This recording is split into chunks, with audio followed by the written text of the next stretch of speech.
Good morning बच्चों। आज हम पढ़ेंगे सर्वनाम। तो सबसे पहले हम सर्वनाम की परिभाषा देखते हैं। जिन शब्दों का प्रयोग संज्ञा के स्थान पर किया जाता है उन्हें सर्वनाम कहते हैं, जैसे मैं, तुम, यह, वे, उसका, मेरा आदि। तो इसको ऐसे समझ सकते हैं जैसे राम एक अच्छा लड़का है, उसने अपना गृह कार्य कर लिया। तो पहले वाक्य में राम एक संज्ञा है और दूसरे वाक्य में हमने राम की जगह उसने शब्द काम में लिया है। तो ये जो उसने शब्द है वो सर्वनाम है। ऐसे ही कुछ एग्जाम्पल है, जैसे गोपाल एक अच्छा लड़का है, गोपाल प्रतिदिन नहाता है, गोपाल प्रातःकाल घूमने जाता है, गोपाल विद्यालय जाता है। तो यहाँ पे बार बार गोपाल आने के कारण हमें पढ़ने में अच्छा नहीं लगता। इसके लिए हम इन वाक्यों को ऐसे भी लिख सकते हैं। गोपाल एक अच्छा लड़का है, वह प्रतिदिन नहाता है, वह प्रातःकाल घूमने जाता है, वह विद्यालय जाता है, उसने अपना गृह कार्य कर लिया। तो ऐसे हम गोपाल की जगह, गोपाल एक संज्ञा है और उसके स्थान पर हमने वह शब्द का प्रयोग किया। तो ये वह शब्द क्या है? सर्वनाम है। तो इस प्रकार संज्ञा के स्थान पर काम में लिए जाने वाले शब्दों को सर्वनाम कहते हैं। आगे है सर्वनाम के प्रकार। सर्वनाम 7 प्रकार के होते हैं। पुरुषवाचक सर्वनाम, निश्चयवाचक सर्वनाम, अनिश्चयवाचक सर्वनाम, संबंधवाचक सर्वनाम, प्रश्नवाचक सर्वनाम, निजवाचक सर्वनाम और संकेतवाचक सर्वनाम। अपना पहला है पुरुषवाचक सर्वनाम। इसकी परिभाषा है, जिन सर्वनाम शब्दों से किसी व्यक्ति का बोध होता है उन्हें पुरुषवाचक सर्वनाम कहते हैं। या इसको ऐसे भी समझ सकते हैं कि जिन सर्वनाम शब्दों का प्रयोग बोलने वाला अपने लिए, सुनने वाले के लिए या फिर किसी अन्य के लिए करता है उन्हें पुरुषवाचक सर्वनाम कहते हैं। जैसे मैं, हम, तू, तुम, उसका, उनका, मेरा, हमारा, तुम्हारा, आपका आदि। तो सबसे पहले हम देखते हैं पुरुषवाचक सर्वनाम भी 3 प्रकार के होते हैं। पहला है उत्तम पुरुष। इसकी परिभाषा है, जिस सर्वनाम शब्द का प्रयोग बोलने वाला अपने लिए करता है उसे हम उत्तम पुरुष सर्वनाम कहते हैं। जैसे बोलने वाले के लिए कौन से शब्द आएंगे? जैसे मैं, मुझे, मेरा, हमारा आदि। तो इसे हम कहेंगे उत्तम पुरुष सर्वनाम। इसका दूसरा प्रकार है मध्यम पुरुष। इसकी परिभाषा है, बोलने वाला व्यक्ति सुनने वाले व्यक्ति के लिए जिस सर्वनाम शब्द का प्रयोग करता है उसे मध्यम पुरुष सर्वनाम कहते हैं। जैसे तू, तुम, तुम्हारा, आपका आदि। जैसे मैं उत्तम पुरुष हूँ, मैं बोलने वाली हूँ, तो मैं सामने वालों को क्या बोलूंगी? या तो तू, तुम, तुम्हारा या फिर आपका। तो ये हो गए मध्यम पुरुष। फिर तीसरा है अन्य पुरुष। वे सर्वनाम शब्द जो बोलने वाले तथा सुनने वाले के अतिरिक्त अन्य किसी तीसरे व्यक्ति के लिए आते हैं उन्हें अन्य पुरुष सर्वनाम कहते हैं।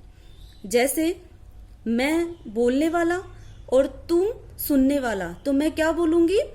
मैं आपसे बात कर रही हूं तुम कह के, लेकिन किसी अन्य की, जैसे वह गया। तो ये हो गया अन्य पुरुष सर्वनाम। इसके बाद है दूसरा प्रकार निश्चयवाचक सर्वनाम। जो सर्वनाम शब्द किसी निश्चित व्यक्ति या वस्तु का बोध कराते हैं उन्हें निश्चयवाचक सर्वनाम कहते हैं। अर्थात इससे किसी निश्चित वस्तु या व्यक्ति के बारे में पता चलता है। जैसे वह यहीं पढ़ रहा है, केवल वही तुम्हारी सहायता कर सकता है, तुम्हारी पुस्तक यह नहीं है। तो यहाँ पे वह शब्द आया है, वही शब्द आया है और यह शब्द आया है। जैसे तुम्हारी पुस्तक यह नहीं है, तो यहाँ पे जो यह है, ये सब क्या है? निश्चयवाचक सर्वनाम के उदाहरण। उसके बाद इसका तीसरा प्रकार है अनिश्चयवाचक सर्वनाम। जिन सर्वनाम शब्दों से किसी निश्चित व्यक्ति या वस्तु का बोध नहीं होता, अर्थात जिन शब्दों से हमें वस्तु या व्यक्ति के बारे में निश्चित रूप से पता नहीं होता उन्हें अनिश्चयवाचक सर्वनाम कहते हैं। जैसे यहाँ कोई नहीं आया है, जैसे दरवाजे पे कोई खड़ा है, तो यहाँ पे कोई क्या है? अनिश्चितता को दर्शाता है, इसलिए अनिश्चयवाचक सर्वनाम के उदाहरण हैं। चौथा है संबंधवाचक सर्वनाम। जिन सर्वनाम शब्दों का किन्हीं अन्य संज्ञा या सर्वनाम शब्दों से संबंध ज्ञात होता है अथवा जो दो वाक्यों या उपवाक्यों को जोड़ते हैं वे संबंधवाचक सर्वनाम कहलाते हैं। अर्थात दो सर्वनाम शब्दों को आपस में जो संबंध दर्शाए वही संबंधवाचक सर्वनाम कहलाता है। जैसे कि जो कठिन परिश्रम करता है वह सफल होता है, तो यहाँ पे जो और वह क्या है, संबंधवाचक सर्वनाम। कुछ एग्जाम्पल और है, जैसे जैसी करनी वैसी भरनी, जो जैसा करेगा वो वैसा भरेगा, तो जो सो जैसी वैसी ये क्या है, संबंधवाचक सर्वनाम के उदाहरण हैं। फिफ्थ है प्रश्नवाचक सर्वनाम।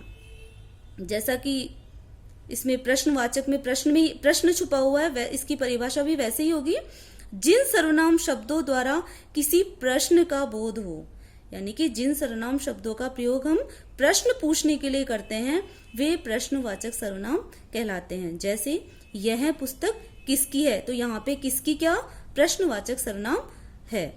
कमरे में कौन सो रहा है, तो यहाँ पे कौन क्या है, प्रश्नवाचक सर्वनाम। तो ये कौन, क्या, कैसे, कब, ये सब प्रश्नवाचक सर्वनाम के उदाहरण हैं।